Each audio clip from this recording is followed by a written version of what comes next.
Today on the Rotunda Show, the Student Government Association weighs in on another attempt to ban skateboarding on campus.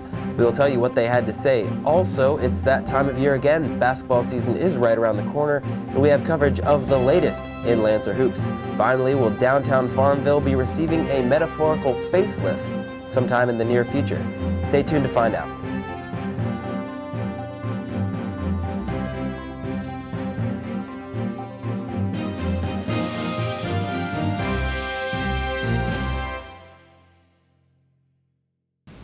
Once again, it appears that the privilege to skateboard in certain locations on campus may be in jeopardy. Hello and welcome to your Wednesday, November 10th edition of the Rotunda Show. I'm Max Duchesne.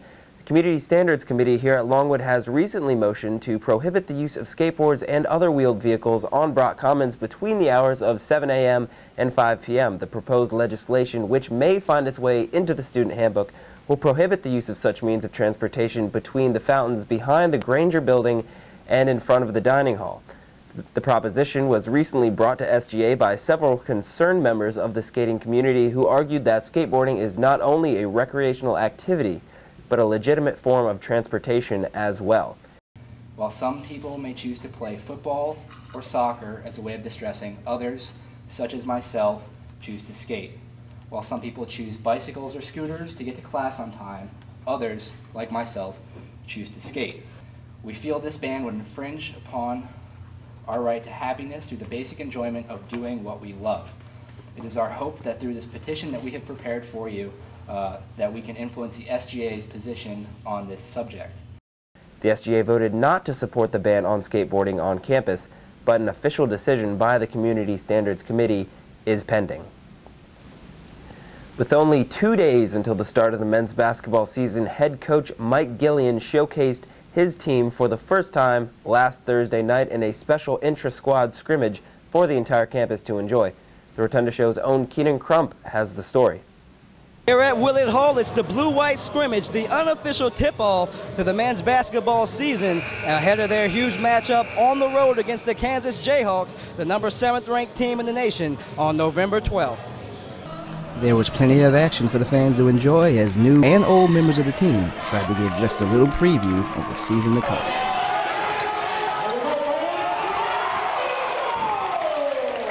Getting their very first look at the team were two very special guests, new University President Patrick Finnegan and his wife Joan. While the crowd inside Willett Hall were enjoying the show, 8th-year head coach Mike Gillian was busy evaluating his team and offering words of advice to his players and coaching staff. While there was no clear winner when the scrimmage was over, it was easy to see that the Lancers are anxious to finally get their season underway on November the 12th. This is Keenan Crump for the Rotunda Show. While the men's team is gearing up for their tip-off this week against Kansas, the women's basketball team is also preparing to open their season against Campbell. Nathan Epstein recently sat down with Coach Caruso and several of her players for a preview to their upcoming season. While the men's team is gearing up for their match with Kansas, the women's team is busy preparing for Campbell, which visits Willett Hall this Friday at 7 o'clock. And I'm joined by head coach Kristen Caruso of the women's basketball team. And Coach, you guys preparing for Campbell with a much more mature team. And how are your feelings coming into the first game? You know, it's always nerve-wracking because you know it's the first time you play that we're playing for a win or a loss. So, you know, it's definitely nerve-wracking, but it's very exciting this time of year. And, just love when college basketball starts, so I think everybody's pretty excited to start playing. Well, speaking of starting to play, the first two games are pretty big opponents. Campbell has sort of been a rival of Longwood. Yes. Whenever they come to Willett Hall, the crowd really gets into it, the players get into it, and then right after that, you have Marshall, and that's a pretty big team in and of itself. So why don't you talk about a little bit about those first two matchups, and what do you expect from those big-name opponents? You know, Campbell, obviously, last year they kind of went into the post a lot, so that's why we were preparing our post players for post defense today. And you know, they have some shooters and some ball handlers, and you know, I think they graduated their best player, and they're going to be young. But you know, obviously it's going to probably be a hard-fought battle. And then Marshall, you know, I'm not really too familiar with them because it's the first time we've kind of gone out to play them. So I'm excited. I mean, it's great to open up at home. I couldn't ask for a better schedule. So I'm very excited. How healthy is your team right now in terms of those that are trying to work their way back into the lineup and those that are still ready to go come Friday and Saturday? We actually have everybody but Crystal Smith ready to go, so that's pretty good to have 90% of your team ready to go. So we got everybody back, so I'm pretty happy with that except for Crystal Smith. Now, two of the players I want you to talk a little bit about are, I don't want to mention star players, but two of your leading scorers from last year. When you talk about Brittany Billups for one, and then of course Chelsea Cowart was the other. And it seems like right now they're really starting to find their stride as they did last year, at least in practice. And talk a little bit about what you've seen from them and what you expect of them coming into this season. They're going to be two important parts of our team. You know, how they come out and how they attack the other team is going to be crucial. I can't say enough about Brittany Billups. She played very well in both our scrimmages, had double-doubles both games. And, you know, she's hard to guard, and she's got a scoring mentality. So that's, she's actually voted unanimously as a captain, which is a pretty good honor when you're voted by your coaches and your teammates as a captain. So pretty excited about her. Chelsea's also, you know, a scorer inside and out. She can play two positions, so I think that she's going to help us a great deal and is going to be, kind of knows what she's getting into. I'm pretty excited about both those kids. They're both going to be starting and are going to be an important part of our offense. Brittany Billups in the first outgoings of practice has certainly been a very, very vocal leader on this team. But talking a little bit about defense and rebounding, defense as far as three-point shooting was concerned was a little bit of a weakness for your team last year. Rebounding, talk about some of your strengths and weaknesses coming into the season. I think that, you know, we're going to be small. You know, I think that with some of the teams we play, we can't avoid that. But I think, you know, like versus Campbell, they're going to be the same size as us. You know, we're going to probably be more athletic, a little more athletic than they are. But, you know, I think defensively we're going to be able to pressure a lot, and that's what we want to do is force, you know, turnovers, get some excitement going. You know, I think we're going to have our shooters and our playmakers. So our weakness, I think our weakness might be, you know, rebounding sometimes. I think it's going to vary based on who we have on the floor, but, you know, we really got to box out, and, you know, that we've been stressing that all preseason, that we got to box out and keep them off the boards and then go get the ball. So, well, the last thing I'll ask you, Friday, Campbell comes into town.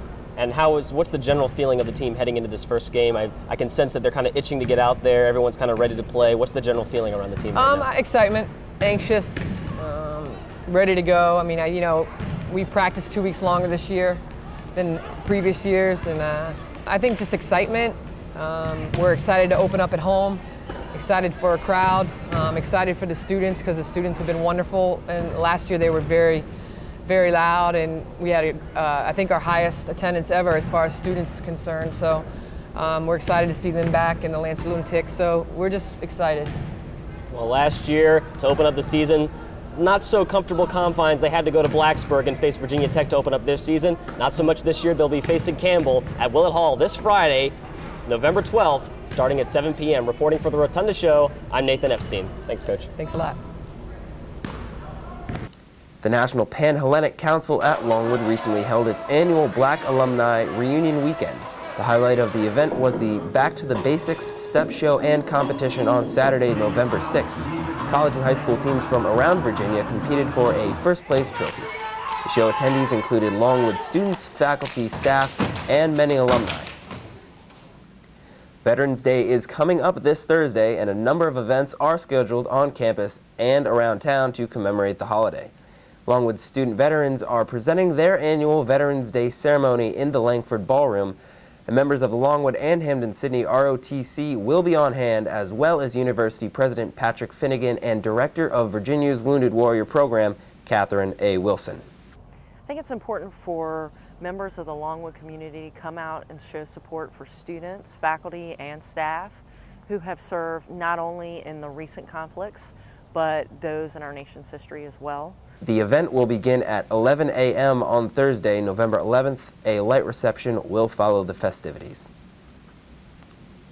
An initiative to revitalize downtown Farmville has been gaining a lot of momentum throughout this semester. Over 40 volunteers have formed multiple committees focusing on different aspects of the project. They're all working closely with the Farmville Town Council and Town Manager Jerry Spates to improve the building's facades, encourage new businesses to the area, and increase pedestrian traffic. A number of Longwood faculty members and students are involved with the effort as well. Dr. Charles Ross, Dean of the Department of Arts and Sciences, has presented the group's plans to the Chamber of Commerce, and they will be updating the town council at their business meeting on Wednesday. We've got a number still of vacant storefronts. We've got facades that need work, and the downtown, I think, could be more visually appealing as well as more economically vibrant. None of us has the illusion that this is a short-term thing. I mean, I think everybody involved is in it for the long haul, and you know, we've got thousands of people here ready to come downtown if downtown is what it could be. So I'm encouraged. I mean, we're going to make it happen. It's just going to take some time. Once again, we end today's show with a reminder to pick up your copy of the Rotunda, the student newspaper of Longwood University, on newsstands today or online at www.therotundaonline.com. From all of us here at the Rotunda Show, Longwood's one and only student news webcast, we thank you for stopping by. I'm Max Duchesne, and until next time, take it easy, LU.